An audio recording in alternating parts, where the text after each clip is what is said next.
Hello बच्चों, let's read the question. Question says the area bounded by y equal to x square, y equal to greatest integer of x plus 1, x lie between 0 to 2 and y axis. Is the box represent the greatest integer function? Option है 1 by 3, 4 root 2 by 3, minus 1, 1 and 7 by 3. Solve करते हैं बच्चों question को. इस question के लिए जो की कॉन्सेप्ट है वो देख लेते हैं यहाँ से हम. की कॉन्सेप्ट की अगर हम बात करें यहाँ पे तो क्या यूज़ करेंगे. हमारे पास एक प्रॉपर्टी होती है greatest integer of x plus k plus minus k equal to greatest integer of x plus minus k. यहाँ जो k है वो किसको बिलोंग कर रहा है, इंटीजर को. सॉल्व करते हैं क्वेश्चन को. अब इस क्वेश्चन में अगर हम देखें यहाँ पे तो हमें क्या गिवन है. इस क्वेश्चन में गिवन है हमें एक तो y equal to greatest integer of x plus 1. इसको हम क्या लिख सकते हैं, greatest integer of x plus 1 लिख सकते हैं. अब इसको अगर हम डिस्क्राइब करें यहाँ पर तो x हमारा कैसे लाई कर रहा है 0 to 2. तो अगर x लाई कर रहा है 0 to 2 तो यहाँ 0 से लेकर सबकर 1 तक चलते हैं. तो 0 से 1 का ग्रेटेस्ट इंटीजर x कितना होता है, 1 आएगा. और यहाँ 1 प्लस 1 कितना हो जाएगा, सॉरी 0 आएगा. और 0 प्लस 1 कितना हो जाएगा, 1. और अगर x लाई करता है हमारे पास क्या, 1 से 2. तो 1 से 2 का ग्रेटेस्ट इंटीजर हमारे पास 1 आएगा. 1 प्लस 1 कितना हो जाएगा, 2. और अगर x इक्वल टू 2 लें तो ये 2 प्लस 1 कितना जाएगा, 3 आ जाएगा. ठीक है बच्चों, तो ये आएगा हमारे पास. अब फर्दर देखिए बात कर लेते हैं यहाँ पर.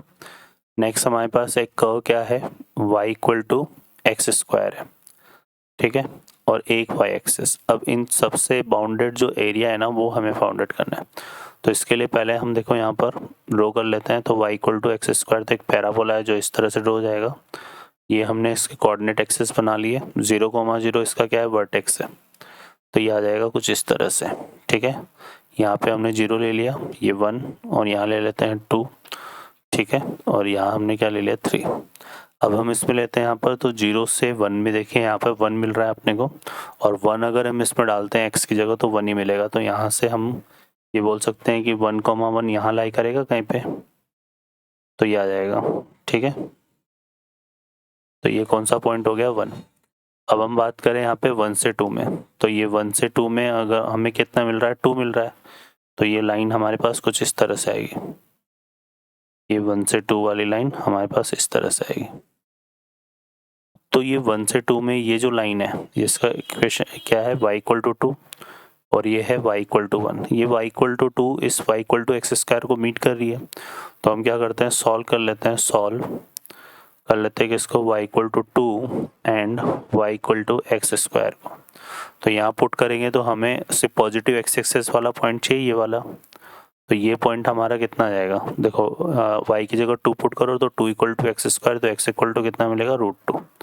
तो ये √2 हो जाएगा. अब हमें जो बेसिकली एरिया फाइंड करना है यहाँ पर वो हमारे पास कौन सा है, एक तो ये एरिया हो जाएगा 0 to 1, क्योंकि y एक्सेस के उस तरफ तो जाना नहीं है, y एक्सेस से भी बाउंड कर रखा है इसने.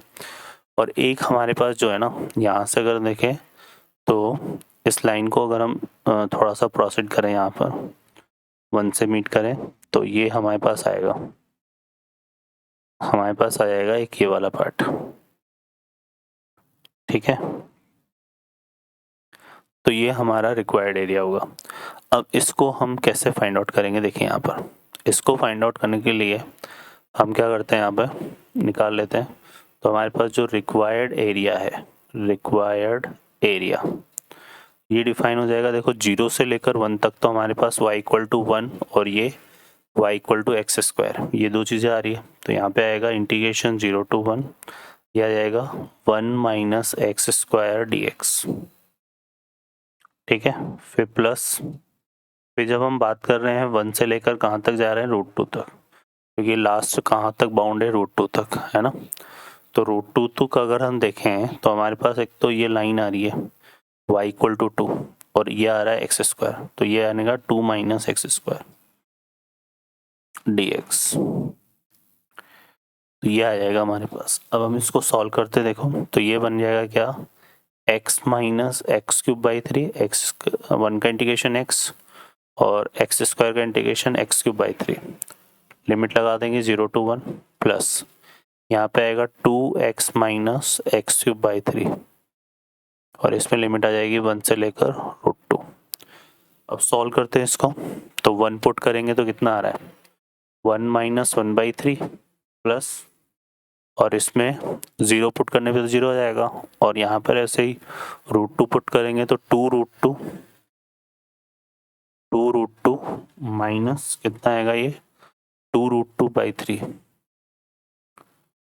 2√2/3, ठीक है, क्या आ जाएगा, फिर माइनस यहाँ से पुट करेंगे 1, तो 2 माइनस 1/3 ये आ जाएगा। इसको सॉल्व करते हैं तो ये हो जाएगा, देखो हमारे पास कितना ये तो हो जाएगा 2√2 कॉमन ले, 1 माइनस 1/3 2/3, तो 4√2/3 आएगा ये 4√2/3। 1 माइनस 1/3 कितना हो गया 2/3, और ये हो जाएगा कितना -5/3, तो 2/3 माइनस 5/3 करेंगे तो -3/3 आएगा, जो कि कितना आएगा -1। तो ये बेसिकली यहाँ पर इसका आंसर बनेगा। तो 4√2/3 -1 सेकेंड ऑप्शन हमारा इसका करेक्ट आंसर होगा। ओके बच्चों, I hope you understand well, best of luck, thank you.